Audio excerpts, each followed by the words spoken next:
Welcome to Sex Help for Smart People. I'm your host, Dr. Laura Jurgens, former science professor turned somatic sexologist and intimacy coach. This podcast is all about helping smart women over 40 and their partners of all genders get the evidence-based relationship and intimacy support you need for great sex and connections. I'm glad you're here, so let's get at it. All right. Hey, lovely people. Welcome to episode 27. So today is all about how to build rejection resilience and what the heck that even means. How do we deal with rejection by default when someone says no to us? How do we actually want to deal with it? How do we learn to feel better when we don't get what we want from someone? We are going to answer these questions today. I'm going to share the 4 responses to ongoing rejection that people kind of generally choose from by default, but we'll help take a look at them and break them down and see how we might want to choose on purpose based on which ones kind of undermine and which ones support continued connection and help us feel, as empowered as possible, given that other people have free will, which is sometimes a bummer to deal with. And we'll think about what we want to consider when you're choosing your own adventure in response to rejection. All right, so since this podcast is all about sex and intimate relationships, we are going to focus on rejection in terms of sex, dating, and relationship stuff. So you can apply a lot of these same principles to other types of rejection in life, but in the context of today, of course, we're going to talk about sex and dating and relationship stuff. So this could be a new person not wanting to go on a second date with you, or a lover not wanting sex with you, or a partner not wanting to join you for bowling night or go out with your friends or whatever. But it could also be about other rejections like promotions, jobs, not making the cut on a sports team, not getting your 1 million TikTok followers goal, not getting invited to that girls' trip to, whatever island. You get me here. We make offers to people all the time. And sometimes we get a yes, and a lot of times we get a no. And you might not see other people collecting their no's, but they are. And they're not usually celebrating all their no's on social media. So you may really have a bias in thinking that you are receiving more no's than other people. But even the top celebrities, your movie stars, get turned down for parts, for dates, and for sex. I promise that they do. It is an absolute fantasy that anybody gets all yeses. And in fact, it's a fantasy you're sold on all the time by advertisers who try to make you think that if you buy whatever shit they're selling, that brand of jeans, hair product, beer, psoriasis medication, whatever, that you will always be included and desired. It is a classic ad strategy. If you really look at the ads, they have people who are in groups or couples. The vast majority of the time, they are trying to show you that other people want them, and therefore you should buy their crap. And this is all playing on this basic human fact that we all want to be wanted and included. Of course we do. Of course we are scared of being rejected. And so I just want to really normalize that if you struggle with rejection, that is because you are a human being and that is okay. But I also want to invite us to really get under the hood of all this and see where we might be giving away more power than we have to and feeling more miserable about things than we have to. The type of rejection we're typically most terrified of is what I call the who we are rejection. The idea that somebody doesn't want who we are. You don't want who I am. And that is what I call a big R rejection. It's the one where we feel like part of our identity is being rejected. We don't get nearly as freaked out or frightened of the little r rejections when people just don't happen to feel like whatever we are offering in the moment, or they already have it. Like when what we brought to the potluck doesn't get eaten, it's a bummer, but it's not usually heartbreaking unless we've attached some sort of identity to it. And we've all met those people, right? Who their ambrosia salad didn't get eaten and they're having a breakdown in the corner because it's all about who they are. But I'm assuming that you're not that person. If you are that person, yes, please get some help for that, because it's okay for your shit at the potluck not to get eaten. And in fact, I'm usually ooh, more for me, because I usually make things that I like. So unless we've attached some identity to it, it's not usually such a big deal if somebody says no to us. Maybe we offer to partner someone in tango class and they tell us they've already got a partner. It's kind of hard and awkward, but it's not devastating.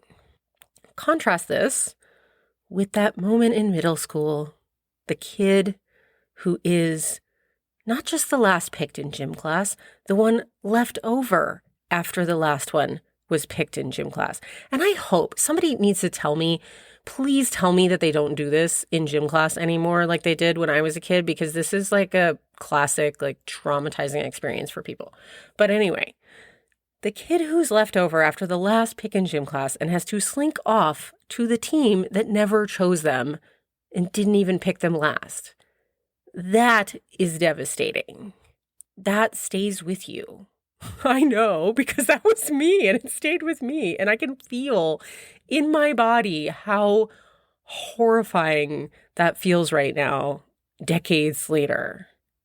So we can see that it's these big R's that really hurt. The ones where we feel like who we are is being rejected, where we feel that we are personally unwanted. And that can happen in relationships. It can happen all at once when we experience the pain of a breakup initiated by the other person, or it can happen slowly over time in trickles when we make offers for something and get no's over and over. And that's whether it's in dating or in a relationship, right? If we're making offers to multiple different people while we're dating and we keep getting no's or we get ghosted or whatever, or in a primary relationship where we keep making offers, maybe for sex, maybe for cuddles, maybe, for affection, whatever, and we keep getting rejected. The big breakup pain of rejection is a whole topic on its own, and one that we all know can be super hard. And I'm not going to actually focus on that one today. I really want to focus on the trickle type rejection, mostly because it gets a lot less airtime and it's super duper common. And it generally causes a lot of friction in relationships if one or both partners are feeling regularly rejected. And so much of the time there builds up this real underlying kind of trash heap of resentment that is stinking up the cabinet in the trash can, right? But we're not looking at it. And it can also cause a lot of struggle and angst in dating if you feel rejected repeatedly. And I work with people on these things all the time. So both to clear out the pain and resentment and also to solve whatever is causing the rejections, which is usually solvable. So that's why I want to talk about this today. And the top reasons we experience these trickle type repeated rejections, whether they're for sex or other activities, I just want to break these down for y'all. So one reason is we might not be asking clearly or well, and we just think that we are. This is so common. We think that we are being clear about what we want, but we aren't. And we're relying on innuendo or some sort of code for what we want, and the other person is not working from the same manual. And that is just really common. So are we being as clear as we really think we are? And we may need to ask our partner about that. Do you understand what I'm doing here, right? The other thing that could happen is that we're not asking well. We're not asking in a way the other person enjoys.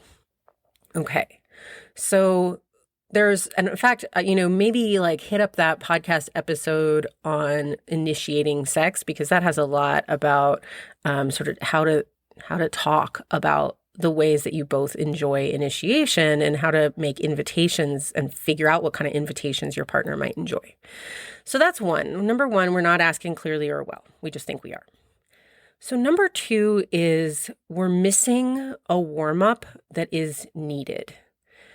This is really common when the ask is for sex. So sometimes people are just asking for sex or trying to do their little, whatever their little ritual is, that is the way that they ask for sex, which might be like kissing their partner's neck or whatever, rubbing their ass or something. But they're not actually putting in the time and effort to really warm up their partner and give their partner the room and the time and the patience that they need to be in a position to actually feel like they actually want to have penetrative sex. So missing the warm up, but it can be common for other stuff too, like social events that we want our partner to join us for. We just need to make sure that the pilot light is on, that we've given them what they need to say yes. So for example, I am not someone you can physically ignore all week and then just ask me for sex. So some people that works. It does not work for me. It doesn't work for a lot of women, actually, but it doesn't work for a lot of people in general. I need flirting and touch in between every time, like all the time. And I need attention and affection. Otherwise, my pilot light is just off. There's no way that water is going to boil. And for social stuff, I'm kind of similar. If I just get asked to go see a band I don't know or go out with people I don't know, I need warm up for that too. Like, sell me on it. Tell me how great they are. Tell me how awesome the venue is. Tell me like some fun stories about it, right? You get the picture. For both of these things, it's missing the warm up. And so that actually also, you can check out the episode on initiating, which I think is number 19. All right. Another reason that we can get rejected pretty often, one of these trickle rejections, is this is just the other person's just not feeling into it. And I know this sounds really obvious, but I really want to challenge you to think about this differently than a rejection of like who you are, what you have to offer. The other person is just not feeling into it. They don't want it for a bunch of their own reasons that have absolutely nothing to do with us. There are a lot of good reasons as it relates to sex that somebody might not want sex. And I list a bunch of them in episodes 3 and 4. If our partner actually wants help in those areas, they can get it. But regardless of whether they want help or not, it's important to realize that the rejection is not about you. It's not about who you are. It's not about you. It's about them. And that feels really different when you realize that, look, they have wants and desires and challenges that aren't at all about you. Now, look, sometimes it is about how the two of you are doing things together. And that can also get sorted out with some support. It is absolutely a specialty of mine, so I do it all the time, and I know it can get sorted out. But just knowing that it's not a rejection of you. It's not about you not being attractive. It's not about you not being a good person. It's not about you not being loved, right? They just have their own things that have nothing to do with you. Okay. Number 4, the other person isn't feeling into it for reasons that do have to do with you, but aren't actually about them rejecting who you are. So, for example, it's very common for there to be a buildup of resentment or unresolved conflict in a relationship. Or maybe they can tell, like, you're pretty checked out and not present with them, or you're kind of just like trying to like almost use their body to masturbate because you're feeling stressed out and you just want to get off, or like, you just need a distraction or something. There's ways, your partner can tell those things. We always think we're pulling the wool over people's eyes when we're not sort of telling them verbally something, but oh my gosh, everybody can read through between the lines. They know what's going on. So they may not know why, but they've got some spidey senses. So don't discount your partner's spidey senses. So it might be about us, but it's not really a rejection of like who you are. It's just that there's some conflicts or some resentments, or there's some sort of spidey senses that feel off to them because of where you're coming from. That is all solvable. Okay, now look, number 5, there is the option that maybe they are rejecting you because of who you are. Let's not pretend that that option doesn't exist. This is where the person is just not feeling into it, whatever it is that you're asking for reasons that actually are about who you are. And this one happens a lot in dating, especially. Like, we are trying to date and we run into people and we're just not their cup of tea. It is not a good fit. Maybe we talk too much or too little for them. Maybe we ask too many questions or too few questions. Maybe we are too loud or too quiet, too short, too tall, too skinny, too muscly. We don't smell right to them, whatever. Everyone has preferences and we don't always fit their group of preferences. That's where I just say, we're not their cup of tea. Or maybe there's something we're doing that comes off as like creepy or otherwise hits their buttons. That's okay. That still doesn't mean we're horrible and awful and that no one will ever want us, right? But this person or these people aren't into what we're bringing to the table. They do not like our ambrosia salad. They do not like what we brought to the potluck. And maybe there are some things to look at there. We could reflect and figure out, okay, well, if I'm getting this from a lot of people that I'm trying to date, maybe there's something I could learn here. We're probably not going to be able to ask that question and actually learn anything if we're making it this, shameful, horrible, like we are awful and just like feeling super bad about ourselves. But if we're looking at it like, oh, there might be a pattern here I could fix, then we have a much better chance of approaching it with and actually getting solutions, right? But that kind of rejection that like you're just not their cup of tea is much more likely in dating than it is in a long-term relationship. Because in long-term relationships, look, somebody already decided that you're a good fit for them. Your voice, your smell, your looks, your behavior, etc., your sense of humor.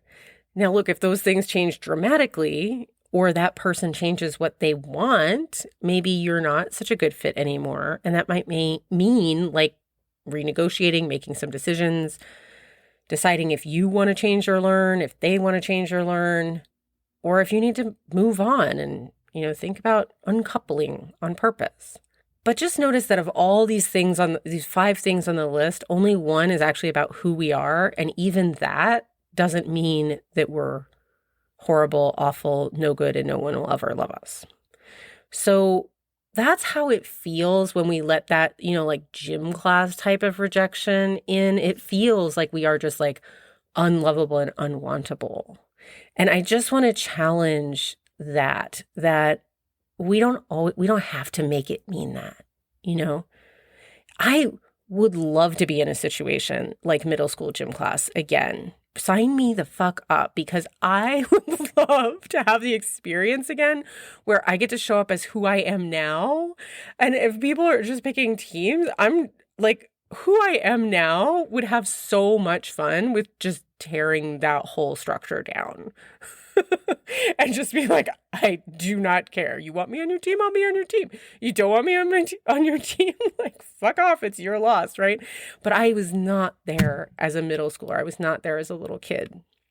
And all of us have that little sensitive inner child inside who takes rejections as this, like total, like dramatic hand on the head, gone with the wind moment of like, I am utterly unwanted, right? And that's where we need to check ourselves and really be careful about what we're making a no mean. Because when we put so much pressure on another person that they have to say yes to us, or we're going to have like this whole emotional, dramatic response, even if we think we're hiding it, it feels like pressure to the other person, and it is not going to make them want to say yes.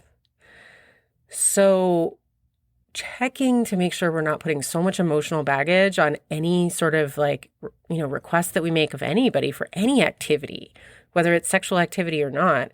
Somebody saying no to us, I don't want to have sex with you right now, is not an emotional rejection of who we are. Okay.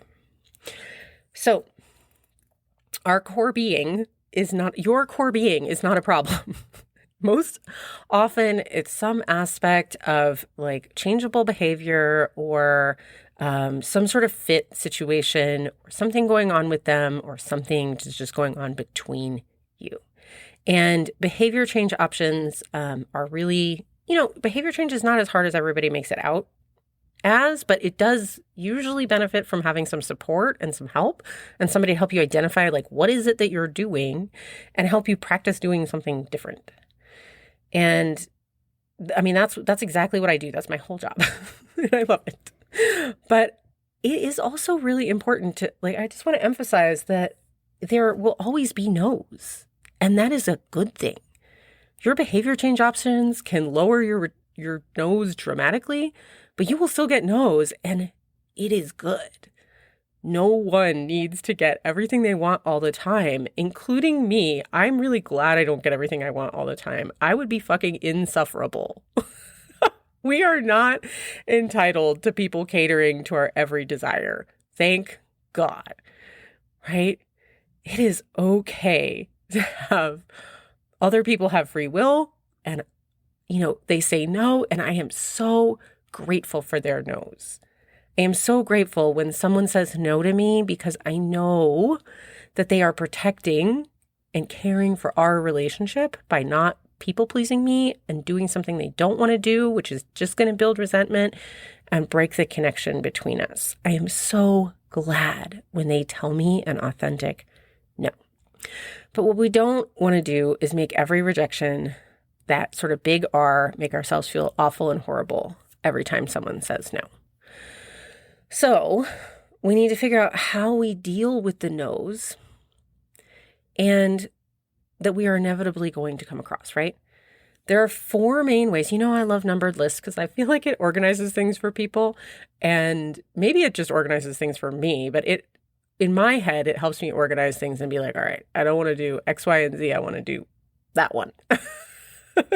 So there are 4 main ways people deal with getting a no. We can do what most people do and just pick subconsciously with whatever feels easiest. So that's what most of us do and what I used to do. And sometimes what I still default to doing first, which is just pick whatever feels easiest in the moment. Unfortunately, that often gives us pretty crappy results. Or we can choose on purpose what approach we actually want to take. And there are some pros and cons to going the easy route versus the hard route. I mean, both of them have pros and cons. So here are the 4 options. The first 3 have something in common, which is that they involve pre-deciding what happened. And the last one is different. So number 1 is we can just quit.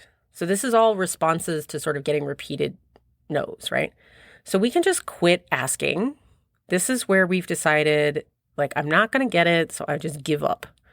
And it's a valid option. And sometimes it's a really smart one, but sometimes it's not. So in relationships, this option tends to build resentment inside us because secretly we're actually pretty mad about not getting what we want and are telling ourselves that we were forced into giving up by the other person. But it is a choice that we are making. We have decided that whatever we're wanting, we're not going to get it, and we've given up.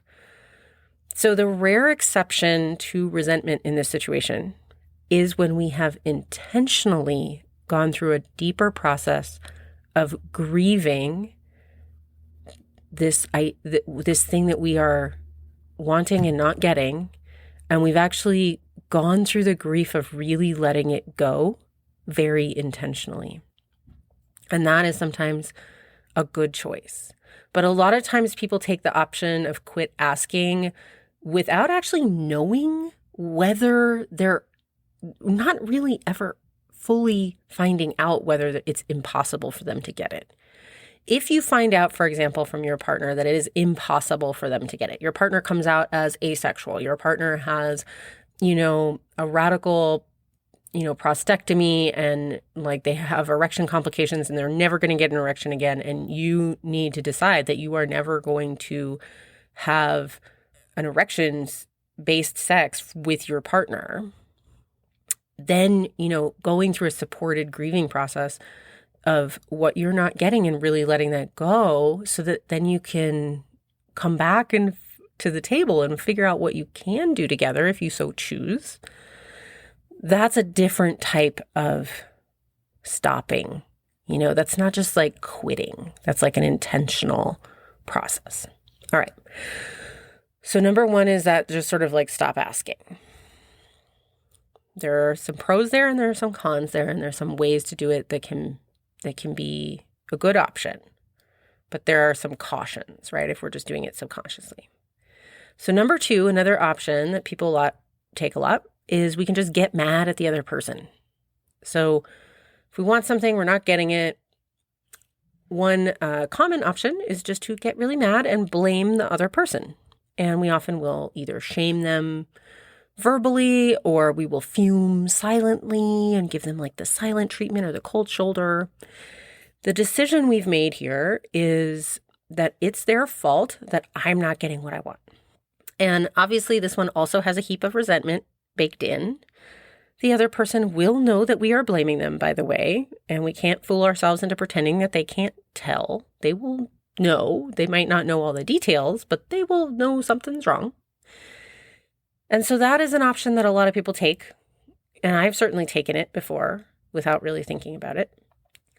And, it doesn't feel that good in the long term. It kind of feels good in the short term because there's this sort of like, I'm letting myself off the hook, right? Because I'm just putting all the blame on them. I'm not taking any responsibility for my part or taking any power in the situation at all. I'm just giving all the power to them and saying, this is their choice and I'm forced to deal with it, and therefore this is all their fault. So pros and cons again. All right, number three, we can get mad at ourselves. So I've also taken this option many times. This is the one where we've decided it's my fault that I'm not getting what I want, and therefore I suck. And we think we're hopeless in some way, and we turn the blame and shame on ourselves.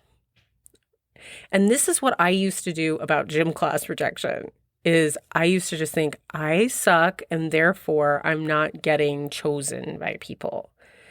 And what happens with this one is we break connection with the people around us and we retreat into our hurt. And then we tell stories to ourselves about how bad and awful we are.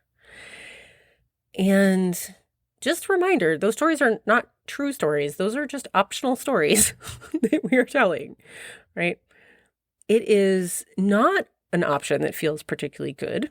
And it also doesn't have a lot of power in it because we've made this decision that there's blame. It's our fault and we are somehow bad. All right. So those three options, we've all sort of like pre-decided that we know what's going on. But option 4 is different. And option 4 is we haven't made a decision about anybody being at fault and we haven't given up. Instead, what we do is we get curious and we say to ourselves, what can I learn here? I keep getting a no for this thing that I want. I wonder what is happening for me and for the other person or people involved in this situation about this desire of mine. And we investigate our own responsibility without blaming anyone. In this case, nobody actually has to be at fault. I know this can kind of break our brains sometimes to think that nobody has to be at fault for us not getting what we want, but it's true. What we do is we look around instead and we see, where might I have power to help the situation or change it? Where do I not have power? And what is learnable here? I can promise this is not anyone's default response to rejection. It really takes some thoughtfulness for pretty much everyone. Nobody's like magically able to do this without really setting an intention to do it. But this is the only option that doesn't erode our connection with ourselves and with the other person. And it keeps our options open. So that is not to say it's never a good choice to pick one of the others. And I just don't think that staying in the blame versions are usually terribly helpful. Staying mad at them or ourselves, even if it can be an understandable default, or just giving up, right? there's not a lot of empowerment there, and there's not a lot of learning potential. So if you are thinking that you might have some interest in option number 4, it will generally feel best, and it will generally get you the best outcomes, the best chance of getting what you want in the future and staying connected, having a better relationship with yourself and with your other people involved in the situation. Getting curious without assigning blame and looking for where you have power, including power sometimes to support someone else, is that option. But it does take some patience with yourself and some intentionality. So I'll give you a couple examples of clients that have or have not taken these different options. So a couple I worked with, they did an amazing job of getting curious. They didn't start out that way. So they had a pattern where she wanted sex or affection more often. This is a heterosexual couple, and he felt resistant. And they defaulted to the sort of number 1 through 3, right? Giving up for a while, she'd sort of stop asking and then break down in tears or blow up at him or both. And he'd shut down more and blame himself and also get kind of mad about kind of being pushed. And they noticed this wasn't helping, and they came in for support. They had decided they were willing to be curious, right? And we were able to shift into number 4, stepping away from any blame.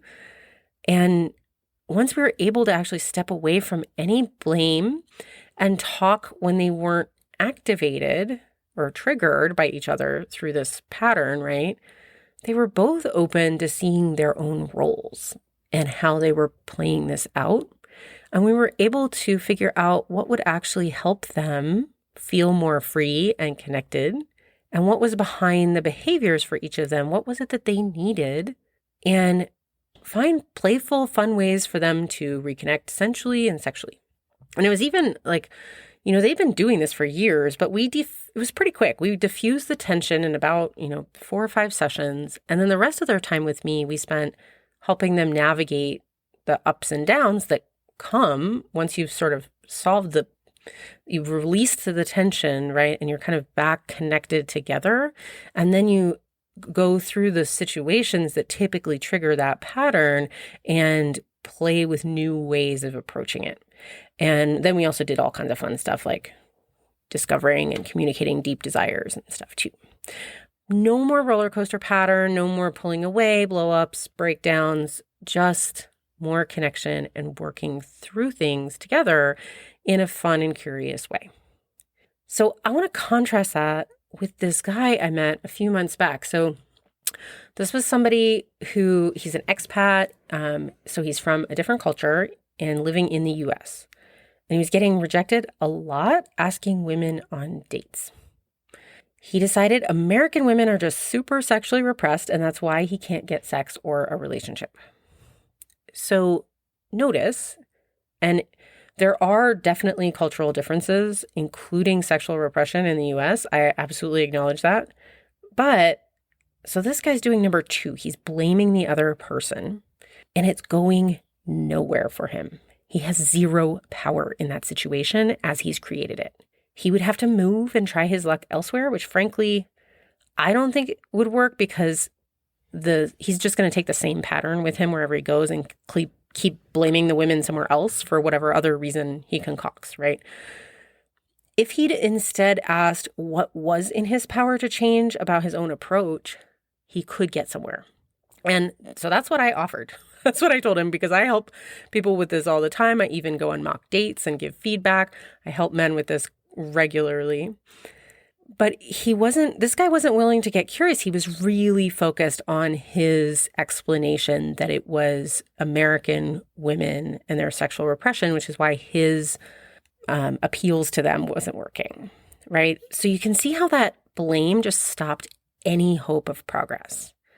Basically, all he can do from now on is try to date other expats, but he's cutting off his dating pool dramatically because he lives in the United States.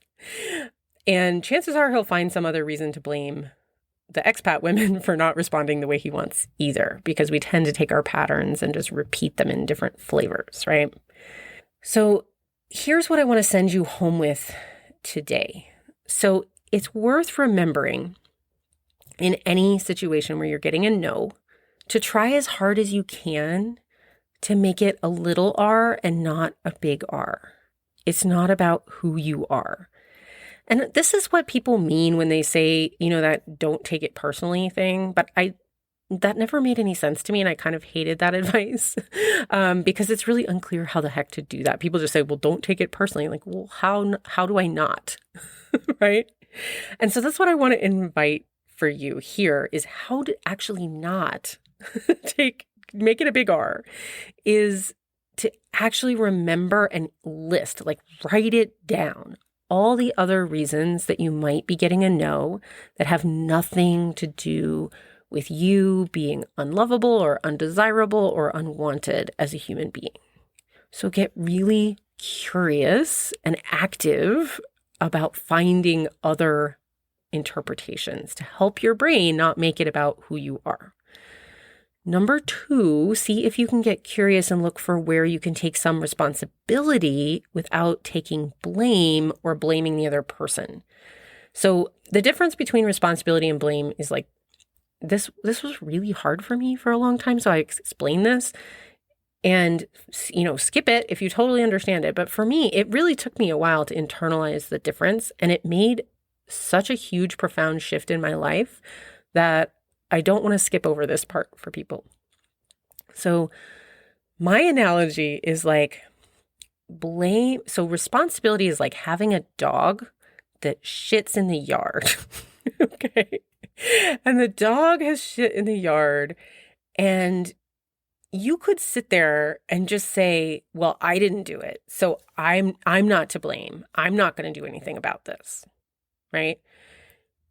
Or you could blame the dog and be like, dog, you need to pick that up because you were the one who shat, right? But the dog's not going to pick it up. So responsibility is saying, okay, it's my dog, it's my yard, or even if it's not, especially if it's not your yard, right? It's my dog, I'm going to pick up the poop, and nobody is to blame. The dog's not to blame for being a dog that poops. And you can think of the dog as the universe, right? The universe is going to shit all over the place. And sometimes it's our responsibility to pick it up because nobody else is going to do it for us, right? And it's like, well, if I don't want there to be shit all over my front yard, maybe I should just pick it up. But I don't have to feel bad about myself. I don't have to blame myself for it, right? So see where you can take responsibility. Like maybe I have been getting rejected on dates all the time because I'm not really taking care of personal hygiene. You would be surprised at how many people, men especially, this is your answer, guys. Some of it is actually just personal hygiene. And so, can you take responsibility without feeling horrible about yourself? Yeah, you don't have to feel bad that you haven't gotten a haircut or like brushed your teeth or, whatever, plucked your eyebrows in years, but just go do it. Take responsibility for it, right? That's a really simple and seemingly unimportant, but actually important example. Okay, so where can you take responsibility without taking blame or blaming the other person? And then ask yourself, what can I learn here? What can I learn about me? What can I learn about them? What can I learn about us? And can I just let it be okay that this person has a no sometimes? And if I would like to have a higher proportion of yeses, how can I learn? How can we learn together if they're interested in participating in that process? How to increase that proportion of yeses? And that's, that's something I help people with all the time. So I know it can be done. So I want to invite you to do it for yourself if you feel like you are getting rejections really often. And if you need help, reach out, but first, take a stab and see what you can find on your own. And so I offer you the exercise this week to identify areas of your life where you feel rejected. Do you feel rejected a lot? In what areas of your life or relationships?